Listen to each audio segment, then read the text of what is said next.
What if your child is not distracted, confused, lazy, or not serious? What if your child carries a specific intelligence pattern, but you are measuring it with the wrong ruler? Today, I want to take you inside an actual intelligence mapping case study.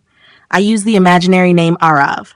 His chart shows Libra rising, Sun in Cancer in the 10th house, Moon, Mercury, Venus, and Saturn in Gemini in the 9th house, Jupiter as Atma Karaka in Aquarius in the 5th house, Saturn as a Macha Karaka in Gemini in the 9th house, Mars in Leo in the 11th house, Rahu in Scorpio in the 2nd house, and Ketu in Taurus in the 8th house.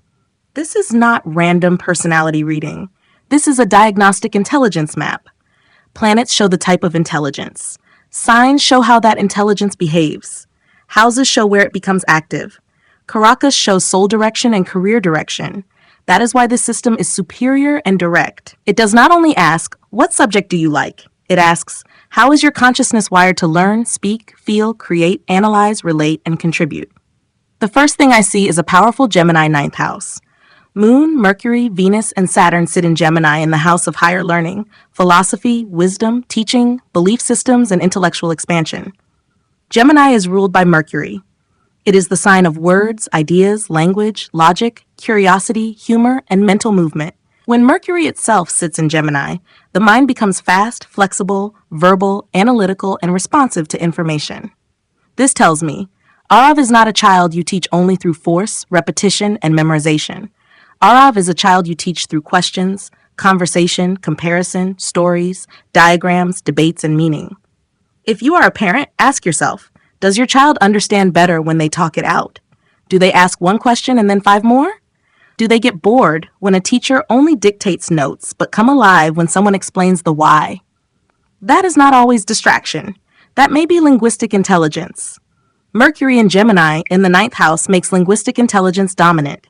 This is the intelligence of speaking, writing, teaching, debating, explaining, scripting, storytelling, and giving language to complex ideas. This child can become a teacher, speaker, consultant, writer, lawyer, content creator, coach, analyst, psychologist, astrologer, trainer, or communication strategist if the gift is shaped correctly. But Mercury is not alone. The moon is also in Gemini. Moon with Mercury blends emotion with intellect. This creates a child who does not only think, they absorb. They notice tone, mood, behavior, reactions, and subtle emotional patterns. They may understand people by listening to how they speak. They may learn through stories. So, linguistic intelligence becomes emotionally intelligent communication. Arav is not just a talker. Arav can become someone who explains what others feel but cannot say. Venus is also in Gemini. Venus adds beauty, rhythm, charm, aesthetics, and relational grace to speech. This makes the voice pleasing, the words polished, the presentation attractive, and the mind artistic. Venus with Mercury can create talent for content writing, branding, design thinking, poetic communication, media, social media, storytelling, and persuasive expression. So when a parent says, my child is always on the phone, always making reels, always writing captions, always interested in media, I do not dismiss it blindly. I ask, is this distraction or is this Venus-Mercury communication intelligence trying to find a platform? Saturn is also in Gemini, and Saturn is the Amatya Karaka, the career indicator. Saturn gives discipline, structure, method, patience, seriousness, and long-term effort. When Saturn becomes the career Karaka and sits in Gemini, it says the career path must use structured communication, not random talking, not shallow content, not scattered curiosity. It must become organized knowledge. So I tell the parent directly, your child may look restless, but the career intelligence is not weak. It is asking for structure. Give this child writing discipline, presentation discipline, research discipline, and a system to organize thoughts. Make them create essays, podcasts, video scripts, reports, frameworks, and teaching modules. When Saturn structures Gemini, a speaker becomes a teacher. A curious mind becomes a knowledge architect. Now let us go deeper.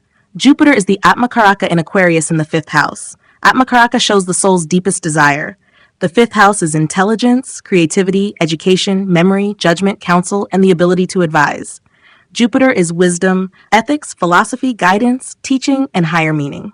Aquarius is reform, innovation, systems, technology, networks, future thinking, and social contribution. This means Arav's soul is not satisfied with information. Arav wants wisdom. This child is not meant to merely pass exams and disappear into a mechanical career. The deeper intelligence is existential and reformist. This young person may ask, what is the purpose of life? Why do systems fail? Why should I follow rules that do not make sense? Parents often fear such questions, but when Jupiter as Atma Karaka sits in the fifth house, the child is learning through knowledge to discover the self. Education is not just for marks. Education becomes a path of identity. If you suppress that, the child becomes cynical. If you guide it, the child becomes a mentor, teacher, philosopher, counselor, reformer, or ethical leader. This is why planetary intelligence mapping is direct. A normal test may say, your child is verbal. But this chart says more. It says verbal, philosophical, emotionally perceptive, aesthetically expressive, structured for teaching, and soul-driven toward reformist wisdom. That is far more useful for parenting, subject selection, career planning, and confidence building. Libra rising gives relational intelligence. It wants balance, fairness, diplomacy, beauty, harmony, and social refinement. So Arav's intelligence does not operate in isolation. It is socially aware. This child thinks about people. They may care about how words land, understand both sides of an argument, mediate, negotiate, compare, and look for balance. This supports interpersonal intelligence. But Libra can also become people-pleasing, so teach boundaries. Understanding everyone does not mean obeying everyone. The sun is in Cancer in the 10th house. The 10th house is public life, career, visibility, reputation, and contribution. Cancer is emotional intelligence, nurturing, protection, belonging, care, and sensitivity. Sun in the 10th gives public identity and leadership. Sun in Cancer gives leadership through emotional care. Arav may lead like a guide, counselor, protector, teacher, or emotional authority. This is good for education, coaching, psychology, family guidance, wellness, public speaking, community work, social impact, and emotionally meaningful career paths. Mars in Leo in the 11th house adds group leadership intelligence. The 11th house is networks, groups, community, audience, recognition, and long-term goals. Mars is action, courage, drive, and execution. Leo is visibility, performance, leadership, dignity, creativity, and self-expression. Arav can energize communities, speak in groups, perform, motivate, and take action for a cause. Developed well, this helps the child build audiences, platforms, and communities around ideas. Rahu in Scorpio in the 2nd house is important. The 2nd house is speech, voice, perception, family values, memory, and accumulated knowledge.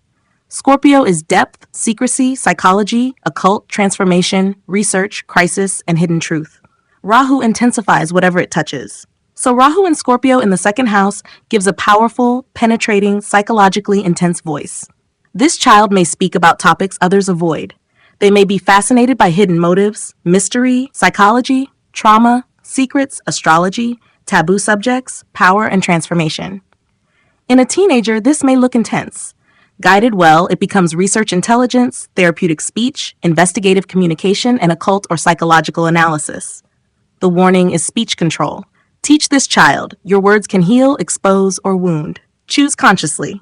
Ketu in Taurus in the 8th house strengthens this depth.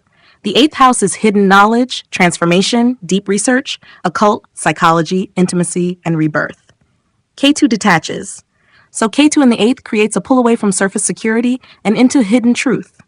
This is a researcher's placement. A child with this influence may not be satisfied with because I said so. They want the mechanism beneath the rule. Give safe containers for depth, journaling, counseling, spiritual study, psychology, research projects, guided reading, meditation, and honest conversation.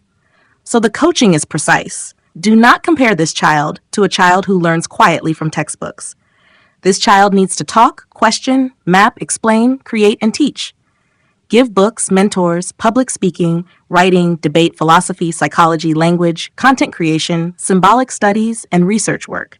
And if you are a teenager listening to this, hear me clearly. You are not confused because you ask deep questions. You are not lazy because boring teaching does not activate you. But you are responsible for your gift. If you have words, refine them. If you have depth, ground it. If you have people intelligence, use boundaries. If you have philosophy, make it practical. Your chart does not excuse you, it directs you. If you want to know your child's intelligence type, do not wait until confusion becomes crisis. Get a personality reading. Let us map the planets, signs, houses, Atmakaraka, Amachakaraka, and intelligence combinations. Let us decode the mind before the world mislabels.